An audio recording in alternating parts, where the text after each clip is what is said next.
We're excited to have Dr. Wray with us today. She's going to be talking about controlling parasites in small ruminants. She's a livestock parasitologist from the University of Arkansas.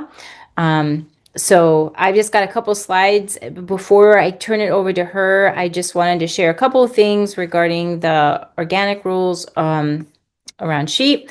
So the reason why I kind of sought her out to have this conversation is because of CFR 205-238, which basically mandates that producers have to establish and maintain preventive livestock healthcare practices. And part of that is to try to source livestock that are suitable for our region, South Dakota, and also resistant to diseases and parasites. So as organic producers, we're always trying to find ways we can't use a lot of the allopathic medicines that conventional producers can use. So we're trying to breed for prevention and not depend on inputs. So just a couple of things about organic sheep. It requires 100% certified organic feed, no GMOs, no antibiotics or growth hormones, access to pasture, so a minimum of 120 days of grazing per year. Again, these are really high level. You can go to the national organic standards, and there's a lot more when it comes to ruminant animal management. But just general healthcare practices, no routine antibiotics or synthetic dewormers. And then all the inputs have to follow the national list of allowed and prohibited substances. And I always tell everybody, just if you're not sure of something, and I think Dr. Wray is going to be talking about some inputs, check with your certifier and your situation. So if you are having if your parasites are not under control in your animals, or you're concerned about what you can and cannot use, I would definitely consult with your organic certifier about if that is something that it can be used or not in your livestock.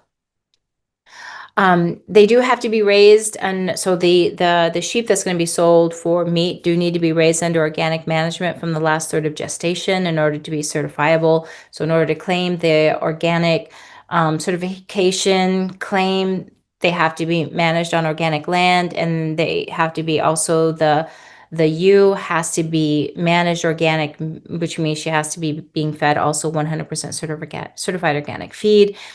One thing about this rule is they're really moving away about, it used to be where producers would rotate their ewes in and out of organic management, and that's really largely refrained upon. So the whole herd should just be managed organic.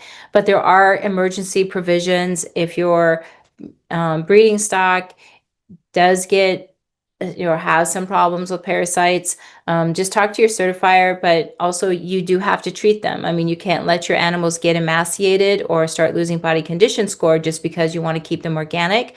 You treat them, and that you need to treat them. You need to do something. You need to have an intervention and not just keep continuing to let them go downhill.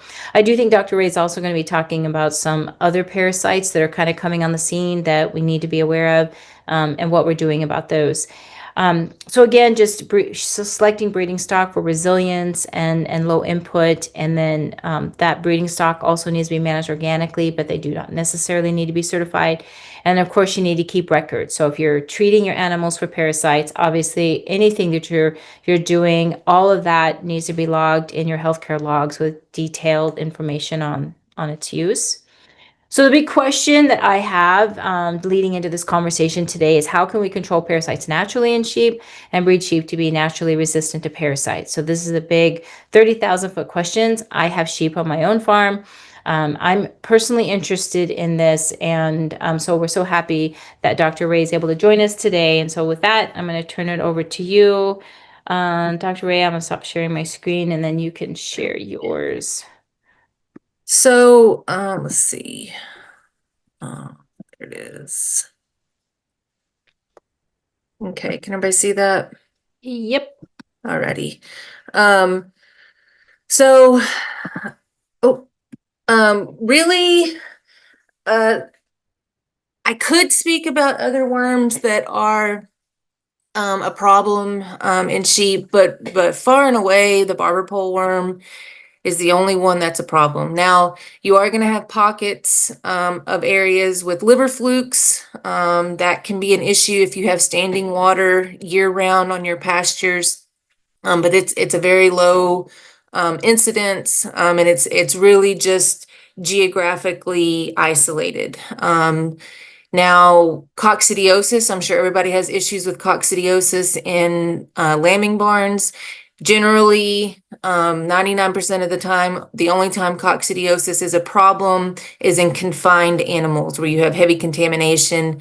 And it's called a self-limiting disease. So it will correct itself. If you get that animal, that infected animal out of that contaminated environment and get them on a good plan of nutrition, plenty of water, that disease will correct itself. It'll go back into a manageable form so that the body can take care of it. We see coccidiosis in almost 100% of our samples that we look at. So for the most part, it's just a problem in lambing barns, and it's really a contamination issue. So if you can get those lambs into a clean pen or even out on pasture, the sooner you get them out on pasture, the sooner that disease is going to correct itself. So I'm really going to focus on the barber pole worm. But if you can get, because it is a problem on a worldwide scale. And if you can get the barber pole worm under control, just by managing your animals in a specific way, all of the other worms, generally speaking, all of the other nematodes, will be controlled as well. Now, so coccidiosis is a protozoa, and liver flukes are a different type of worm that we deal with, but most of the worms so Tellergisagia, Trichostrongylus, all of these are going to be controlled if you control your barber pole worms. So just a general life cycle for the barber pole worm. All of these larvae are consumed as the animals are eating grass. So the barber pole worm, anytime you have animals that are grazing, you have the incidence of reinfection. And now deer, I'm not sure, I'm sure South Dakota has heavy deer populations. Deer do spread this worm. And fences don't contain deer, so they kind of infect our pastures before we can get our animals out. But the eggs are passed onto pasture. After about 2 weeks, those larvae become infected, and they are actually traveling up and down the blades of grass in the presence of moisture. So the highest rate of reinfections are in the morning and in the evening when the dew content is high. And in the middle of the day when it's really high heat, and it's really hot, those larvae are actually down in the dirt. So they burrow down and they travel with the moisture. Those third stage larvae are consumed by the animal. And this is sheep and goats and llamas and alpacas, all of the camelids and small ruminants. The larvae move to the abomasum, which is the true stomach. So it's a very important organ for protein digestion. They molt into the next stage and they begin feeding on blood. From this point on, every stage feeds on blood. So, and this fourth stage larvae is the stage that will arrest or kind of go into a hibernation during the winter months. This is a hot weather worm. So in the winter, generally speaking, you don't have a worm problem. Those larvae then molt to adults, and then you get egg production. So from egg to adult, it's about 4 weeks. So it's very, very quick. Over here on the left, this is a female barber pole worm. These are rather big, and you'll see. I don't have anything down here yet. That's blank. So that's So sorry. So this worm lives in the abomasum. It is a voracious blood-eating worm. It takes a lot of blood, plus it spills a lot of blood. So not only is it consuming but it's also spilling. It's a very messy eater. So you're getting a massive amount of blood loss with the presence of these worms. It is a hot weather worm. So right now is we're entering peak barber pole worm season. You do have a winter arrestment. I believe South Dakota, your spring starts about May, and then about October is when so May they start coming out of arrestment, and then October they start going into arrestment. So anytime, just a general rule of thumb, anytime you have green grass on pasture, you have barber pole worms circulating. They're highly reproductive. You get about 5,000 eggs per female per day, and you can have 5,000 females per animal, no problem. They are highly pathogenic, and we've learned that the more human intervention, so the more your worm population has been exposed to dewormers somewhere in its lineage, the more pathogenic. It's going to take more blood. It's going to be less self-regulating, and potentially kill your animals quicker before it can self-regulate. Again, the egg to adult is about 4 weeks. And sometimes it can be as short as 3 weeks, especially during peak season. So July, August, these worms are going from egg to an egg producing adult extremely quickly. And again, the more human intervention that has been involved in the genetic line of these of the parasites, the faster this goes. Also, these worms, the adults live up to 8 months. So when you get an adult in May, it's potentially living until October or so. So it's every time your animals are eating, they're out foraging, they are getting reinfected. So this compounds very, very quickly. This worm alone has displayed extensive resistance to every class of dewormer that's ever been thrown at it, especially the benzimidazole, so that's Safeguard and Valbazin, and the ivermectin. So ivermectin, now Cydectin so ivermectins and Cydectin, I'll talk a little bit more about this later, are members of the same class. So there's subclass, but the Cydectin is actually a little bit more effective than ivermectin. It is probably, the barber pole worm is probably the most important aspect of ruminants on a worldwide scale. They're finding this worm in Ireland and Canada, not at the scale as the further south you go, the more prevalent this worm becomes. But we were just talking about this before we started. There's so much commingling, especially if you have breeds of sheep that are supposed to be parasite resistant, have parasite resistance. All of these breeds are tropical breeds, or a tropical adjacent breeds. So they are, they're a lot of those are down south. So every time you buy an animal from sale barn or from anyone, you're not just buying the animal, you're buying the worms and their resistance, whatever that resistance status is. So there's just so much commingling that even if you don't use dewormers on your operation, your parasites still might be coming with resistance. So that's just something that you should know. There are 2 phenomena associated with the barber pole worm, and they're based on season. So one is called spring rise and one is called periparturient rise. So around pregnancy rise, around giving birth. Over here on the right, you have these 2 female barber pole worms. The length of her body, her gut is the length of her body, and that's the red part of her of the barber pole. The white part are her ovaries, so they're filled with eggs. She is an egg producing machine. All she does is eat and produce eggs. Down the bottom picture here, this is their mouth. It's a lancet.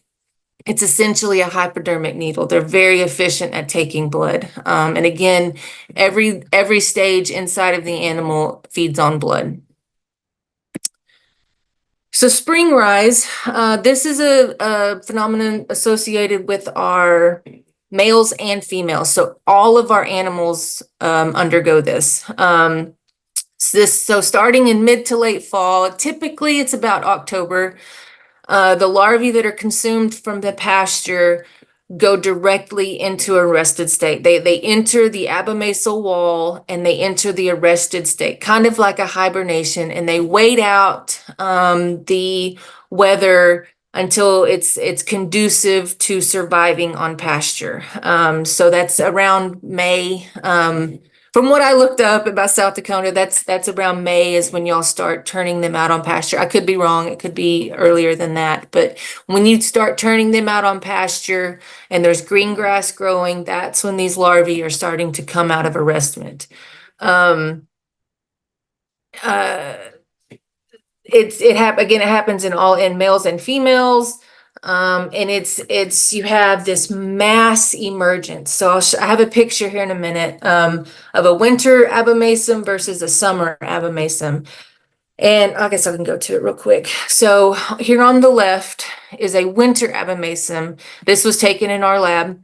And each one of these little pock marks is a viable larvae that's sitting and waiting until the weather is conducive for survival.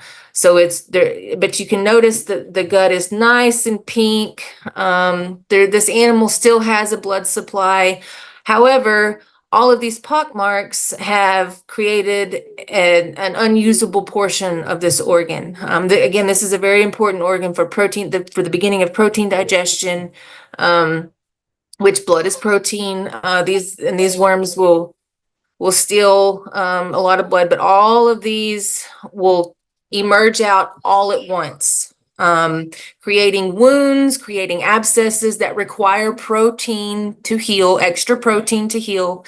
And all of these larvae are turning around immediately eating blood. So more protein loss. So one thing you can do to combat the losses occur from these worms is an additional protein. They need plenty of protein, high quality protein. They need high quality minerals and fresh water, and that's the starting point. What you can do to help combat them. So with spring rise, all of those come out in males and females. Okay. Periparturient rise occurs only in our pregnant females, and this is coupled with spring rise. So we have a lot of pregnancy toxemia with our sheep and our goats at a rate higher than with our cattle, and it could be driven by this worm. So they're already tapped out of their resources, trying to give birth and make and lactate and make milk, and then repair from the process of giving birth. Plus, all of these worms are stealing whatever reserves they have. So we have a higher rate of pregnancy toxemia in our females. So again, same concept. All of these larvae that are being consumed in the late fall, are going straight into hibernation, arrestment, in that wall of the abomasum. And then whenever the body starts releasing pregnancy hormones and lactational hormones, you get a second wave of emergence in our pregnant females. And then they all basically turn into this summer abomasum here on the right. And you can see this was, I think this animal was dead. The pale, so the organ on the left is nice and pink. Although the surface area is reduced, it's still a functioning organ, and the animal still has plenty of blood. Over here on the right, this animal, the pale mucous membrane, the pale organ, this animal died likely of blood loss. So generally speaking, the worm doesn't kill the animals. It's the blood loss that causes organ failure and all of these other things that kills the animal. So and again, Periparturient rod is only in our pregnant females, so they need, not only do they need extra protein because they're about to give birth and they're trying to make milk and trying to repair, but they're also getting accosted by more worms than our males and unpregnant females. So signs of the barber pole worm. So the bottom, what is that, bottom six points can be for just about anything. Anything that's making your animal sick can create, anorexia, poor weight gain, poor milk yields, poor hair coat. But the top three are pretty unique to the barber pole worm, especially in our sheep and goats. So bottle jaw, I have a couple pictures of that. So bottle jaw occurs when the animal has lost, so these worms eat blood proteins, and there's nothing, when all the blood protein is gone, there's nothing holding that serum in the circulatory system. So it seeps out and it pools at the lowest point of gravity, which is the jaw. Here on the top left and the bottom right, that's bottle jaw. Kind of looks like a parrot mouth, but it's just an edema. It's just a fluid filled mouth. And sometimes you'll see it in the morning and it'll be gone by the evening. But if you see that, then that animal is definitely in trouble. Also, when you see that, you should know that that's not just occurring in the jaw, it's also occurring in their chest. So sometimes when we've had animals come in that have died from the result of worms, we open up their chest cavity and they kind of pop like a balloon. It's just filled with serum, because there was nothing holding that animal or holding those fluids into the circulatory system. So when you see bottle jaw, just know that that's going on all over their body, and dehydration could be an issue, and it's very serious. So that animal needs to be separated, immediately fed protein, probably dewormed, if you can get away with it. It's in a dire situation. Also pale mucous membranes. I'm not sure how many of y'all practice FAMACHA scoring, it's an excellent tool. We'll talk a little bit more about it later, but it's looking at this bottom left here, so you can see this conjunctiva of this animal is very white. FAMACHA scoring is a ranked anemia system. So you can tell how red or pink or white an animal is. Now I have only ever seen an animal with this white of a FAMACHA score right before death. So this animal probably died very soon after this. It's very hard to save them when they're this far gone. Now, one thing to be said is sheep tend to be a little bit more pink than goats. Goats just kind of have just their eyelids are more pale than sheep, just as a baseline. And with FAMACHA, when you do check eyelids, you should do it regularly because it takes several weeks to build back up the blood supply. So that's another thing. Generally, the first sign of worms is death.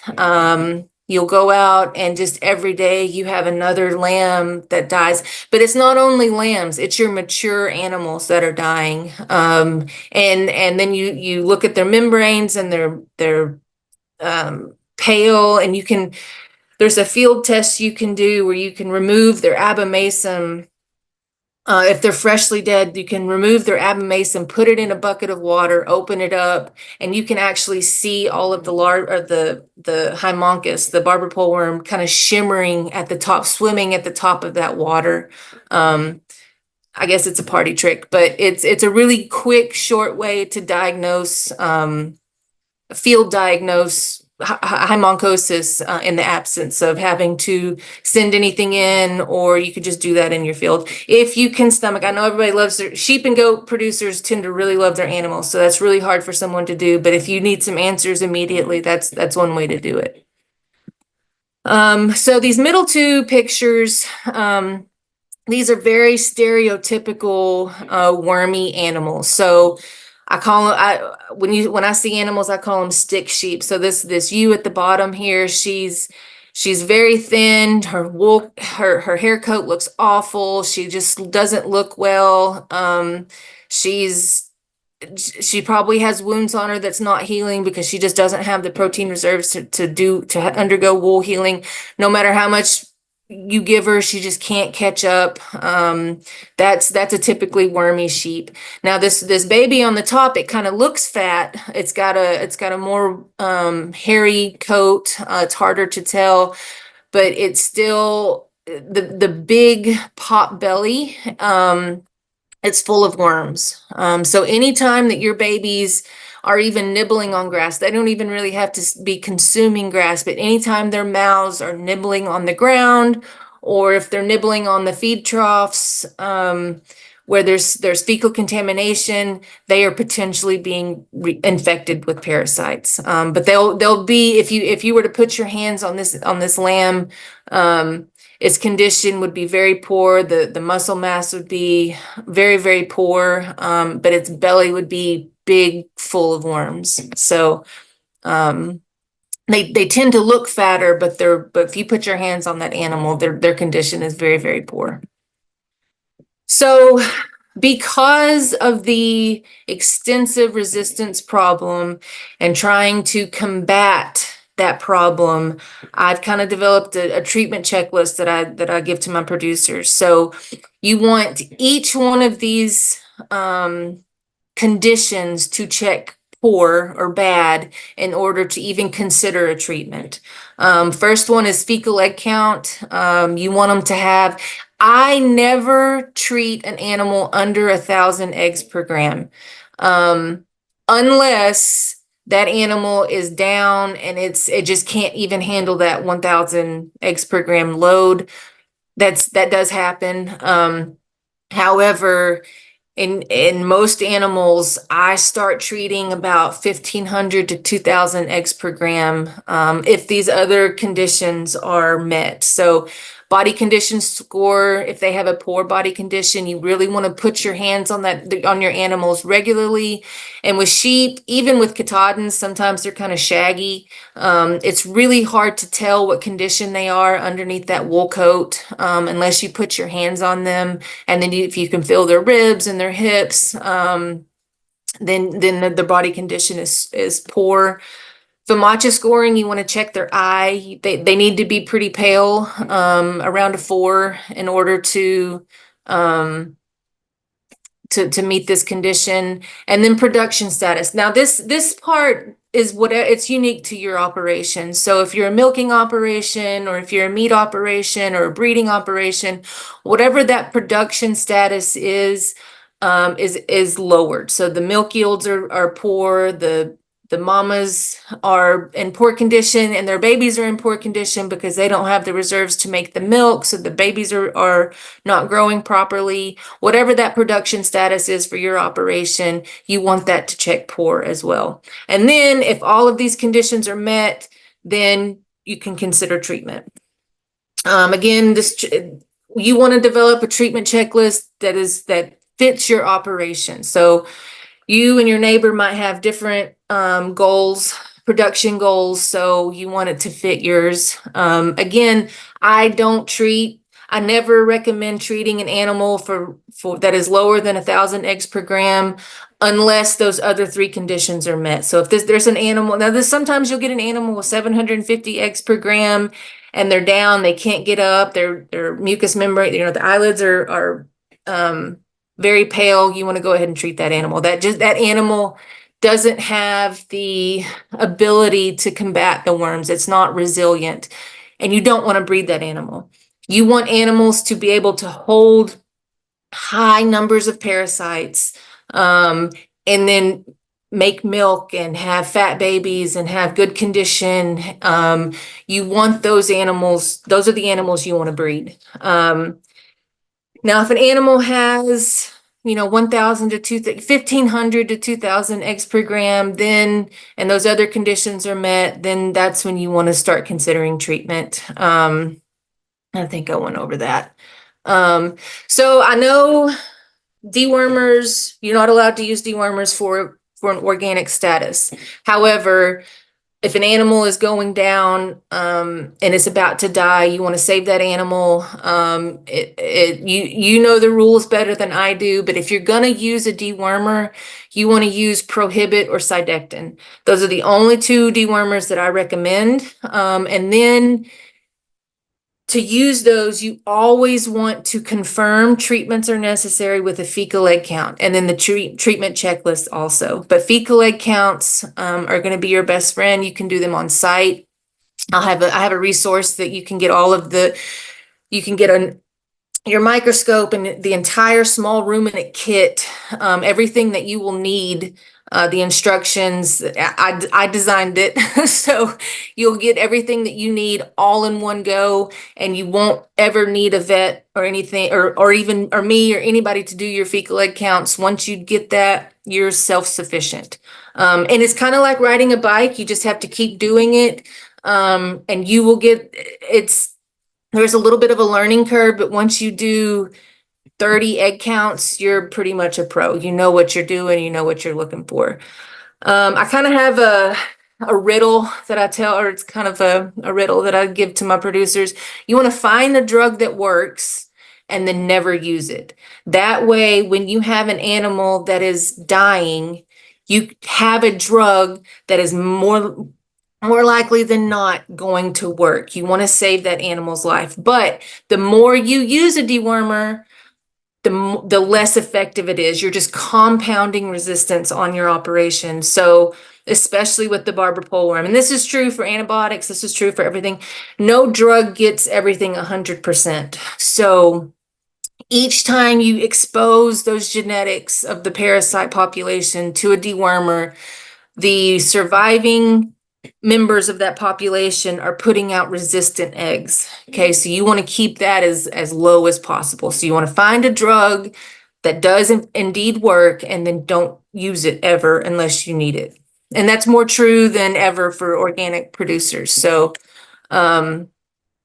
just a little refresher. So just a few numbers. So 5,000 eggs per female per day, and a very conservative 100 female worms in an animal. We saw that summer abomasum that we saw probably had 5,000 plus females. So this is a very, very conservative. 100 females results in about 500,000 eggs per day per ewe on pasture.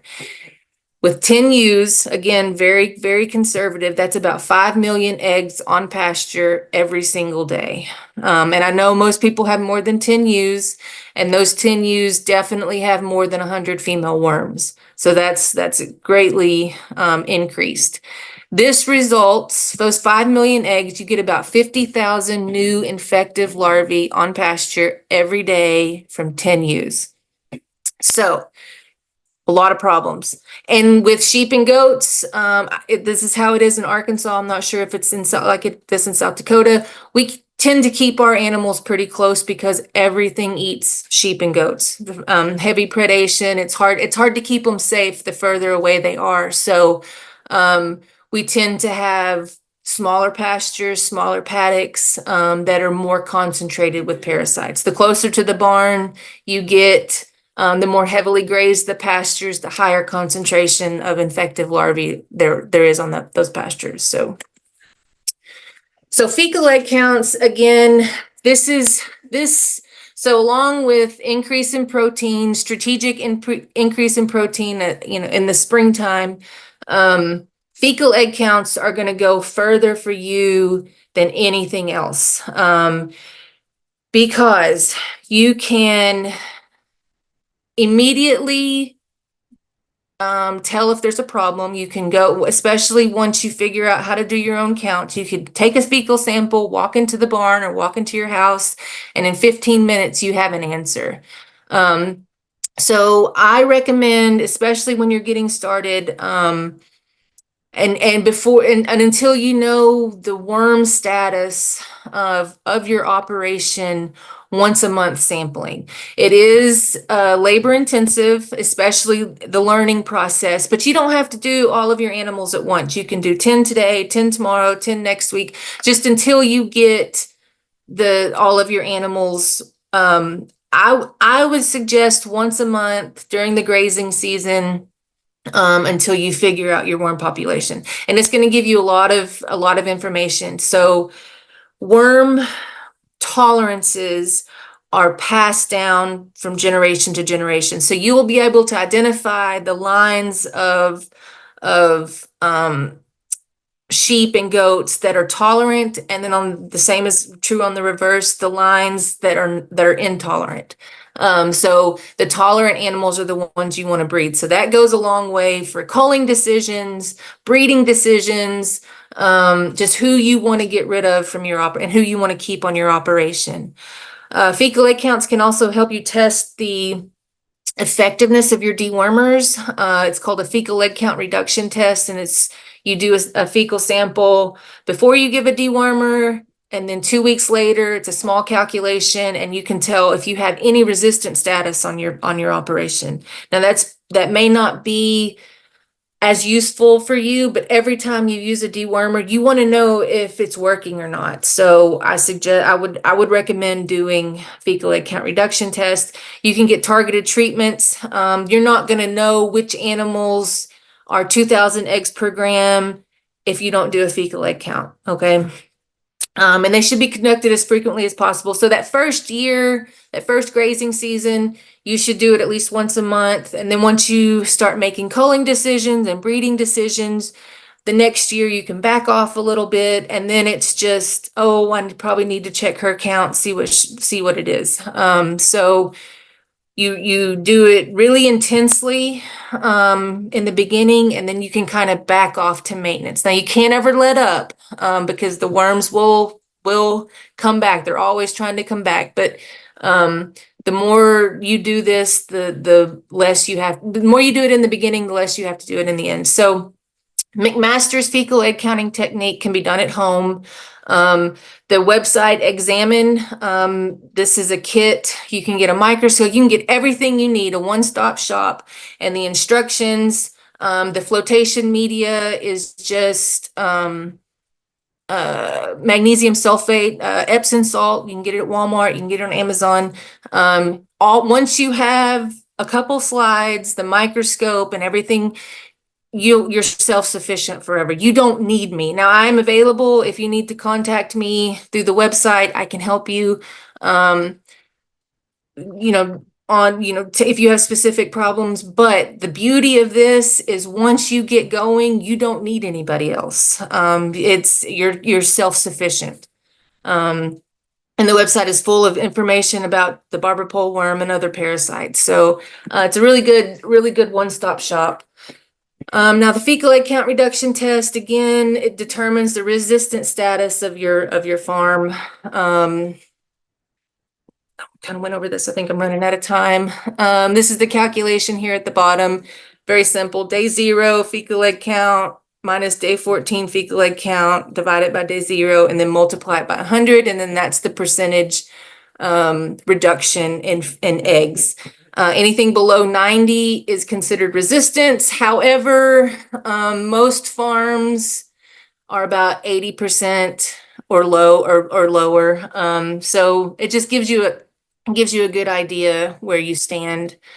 Now, alternate species grazing is a really good idea. This means grazing 2 different species of animals either simultaneously or sequentially on a patch. So you want to always, if you're doing it one after another, you always want to graze sheep first. So they're seeding down the pastures, and then you turn in cattle or your horses or donkeys behind them to kind of to clean up those pastures. Now the most effective are equines, horses and donkeys. If you have guard donkeys, that's even better. They're complete dead-end host. Now cattle do get the barber pole worm, but it doesn't affect them nearly as much. It doesn't take from them like it takes from our small ruminants. So cattle are a good idea, so you want to rotate your animals out, your sheep and goats out, and then rotate your cattle in. So that's alternate species grazing. and rotational grazing are sort of along the same vein. So rotational grazing is just subdividing your large pastures into small paddocks and then moving your animals through. Now, there's no set time for this. I recommend rotating based on forage heights. Now, I know y'all have a lot of native grasses up there and they can't be grazed down. The more native grass pastures you have, the less reinfections you're getting. Just by nature, I don't think you can graze down below 6 inches or so. That may be too short for some native grasses. So that's great. The bottom 3 inches hold, I think it's 85% of the infective larvae on pasture. So I recommend rotating your animals at 4 inches or above. 4 inches, and sheep tend to like shorter grasses. They will move grass out of the way and graze the dirt. So it's a learning curve, but they will learn. They'll eat it down, and then you get them into the next paddock. And you've greatly at 4 inches forage height, and you've greatly reduced their reinfection rates. That's going to go a long ways as well. Plus, it creates a more uniform eating pattern for your animals. You're not overgrazing. You're keeping your pastures lush. So that rotational grazing is a fantastic tool.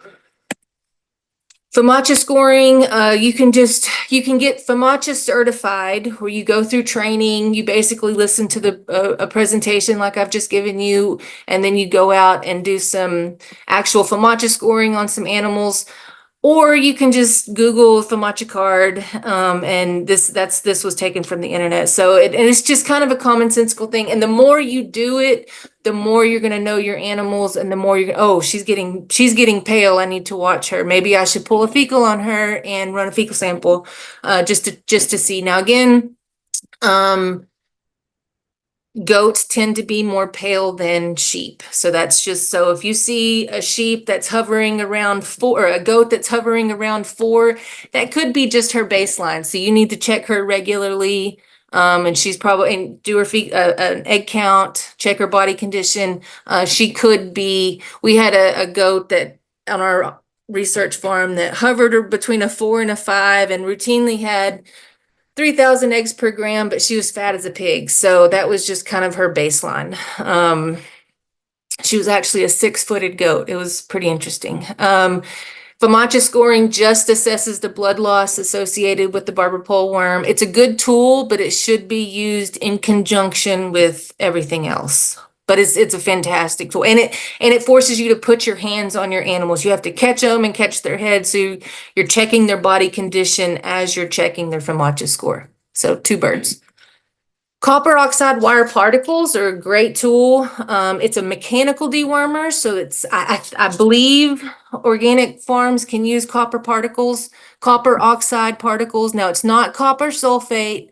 Copper sulfate is what's in minerals. So copper oxide is less bioavailable. You do get some copper uptake, so you have to be aware of that. But I have never had any producers kill their animals with regular copper oxide wire particle use, and it's very, very widely used down here because of the barber pole worm problem. Now, I did have one 4-goat producer, and it was a goat, but he was so copper sensitive. He ended up dying of copper toxicity, but he was so copper sensitive, she couldn't have it in his minerals. So he had to have special feed, special everything. She had to have his hay tested. He was just an individual that had that couldn't tolerate copper. So that you are going to have that. But this is the one thing that you can use on a schedule. So every 6 weeks, starting in the spring and ending in the fall. You don't want to give this during the winter. You can give every 6 weeks on a schedule. It's the only thing that I recommend on a schedule. It becomes in a bolus. Now, my mom will just kind of top dress some grain, and her sheep have learned to just eat it down. They'll lick it up at the bottom of the tub. Now you have to, if you're going to do it that way, you have to have individual pens and individual tubs so they get the full dose. And you always want to err on the side of caution. I should change this. The data has changed. It says use sheep once or twice a year. It's every 6 weeks. They found that you can use it every 6 weeks safely, but you always want to err on the side of caution and give a lower dose. So anything that you can buy on Premier One or Amazon or a lot of your feed stores, they're going to come in 2 to 4 gram boluses. You always, in our lab, we only give 1 gram boluses to adults. And then anybody under 8 months, you want to half that, so half a gram. And what you can do is buy the 2 or 4 gram boluses and then buy some gel caps. Also, you can get those from Amazon or Walgreens or wherever. And then just repackage them. And you don't have to be exact. If you have a 2 gram bolus, you just split it into 4 gel caps, and that's, you can eyeball it. You don't have to be exact, but you always want to err on the side of caution. We never give 2 gram boluses. We always give 1 gram boluses, and they're not going to completely kill all of the worms. So it only affects the existing adult population in the abomasum. What it does is causes a really intense immune response, and the organ starts weeping mucus, and the peristalsis increases, and it kind of washes the worms, a big portion of those worms, out of the abomasum. So while it doesn't get all of them, it may get enough that it saves an animal's life. So I always recommend giving a copper bolus before you give a dewormer, or if you're going to give a dewormer, give a copper bolus too, just as a precaution. It's a very good tool and pretty inexpensive. Now, dung beetles are something I think you can buy them. Ivermectin killed all of our dung beetles, but now that ivermectin is starting to fail across the board, it's being used less, and our dung beetles are starting to come back. Cydectin doesn't kill the dung beetles, so that's another positive for it. You can purchase them probably through your extension, or if you know of a farm, you can set up little dung beetle traps and just kind of re-inoculate your own farm. Now, these are good for fly populations as well, but they physically remove the feces from the pasture. So they're taking worm larvae and fly larvae with them. Plus they're pulling that dung into the feces into the earth, and they're creating a more lush, nutrient dense pasture. So save the dung beetle. Bioworma is a biological control. So this is a fungus. I'm almost out of time. So I believe because it's a biological control, organic producers can use bioworma. Now, it is a little bit more pricey. It is a fungi. So this is a first stage worm larvae here, and the larvae, I think within 15 minutes it becomes activated. It's a top dress, you sprinkle it on the feed, and it moves through the animal intact. It's packaged in the pellets or in the feces, the fecal pat, with the worm eggs. Within 15 minutes of those eggs hatching, the fungus is activated, and it physically grows towards them, grows a lasso around the parasites, immobilizing them, and then it just consumes them. So what it does, if you use it long enough, in a small enough area, you can clean up your pastures that way. So you're not going to kill any parasites that are already on pasture, but you're not going to have the reinfection of parasites from the animals that are getting the bioworma. Hope I didn't make that too confusing. It is very effective. However, it is kind of expensive. And I think it's from, I think, New Zealand or Australia. You can only get it through Premier One. It's $500 for a bucket, which is about $76 per 100-pound animal per year. Now, this is more cost productive for animals, or for operations with a few number of animals in smaller paddocks. Okay, so there's strategic ways that you can use this, but it is a good tool in conjunction with everything else. I think I'm kind of out of time, and I think I have a few questions or a few questions. Let me go to the chat Yeah, real quick. thank you. That was awesome, Dr. Ray. And just for those on the call, I did do a quick search. Though copper oxide wire particles are generally allowed, but you do need to check with your certifier. And bioworm, from what I can see, is not Okay, approved for organic livestock at this time. okay. So just wanted to share that with those who are viewing the presentation.